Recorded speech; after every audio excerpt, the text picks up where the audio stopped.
Les militants et sympathisants du Rassemblement national étaient bien plus nombreux qu'attendus. C'est tout d'abord Marine Le Pen qui a pris la parole. En une trentaine de minutes, elle s'est adressée à un public acquis.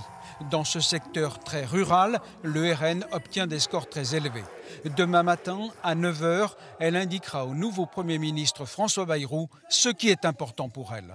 La priorité des Français aujourd'hui, c'est de ne pas voir tomber sur eux de nouvelles taxes, comme c'était le cas avec le gouvernement de M. Barnier, ou de nouveaux impôts. Je crois que la priorité, c'est de faire des économies sur le train de vie de l'État pour pouvoir reprendre la maîtrise de notre trajectoire budgétaire. Dans la salle, les militants de longue date étaient en prise avec leur chef de file. Les gens, ils veulent une politique, qu'on s'intéresse à eux, mais vraiment, qu'on ne les prenne pas pour des idiots.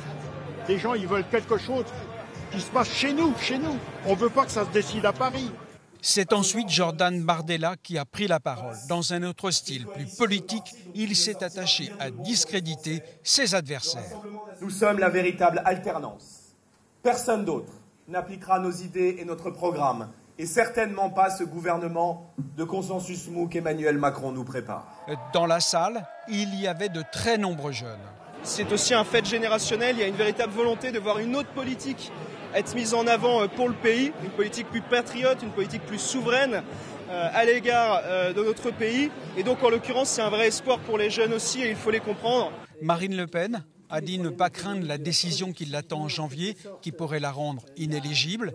Quant à la popularité de Jordan Bardella, elle ne la craint pas. Mais une interminable queue s'est formée pour aller acheter le livre de Jordan Bardella à l'issue du meeting.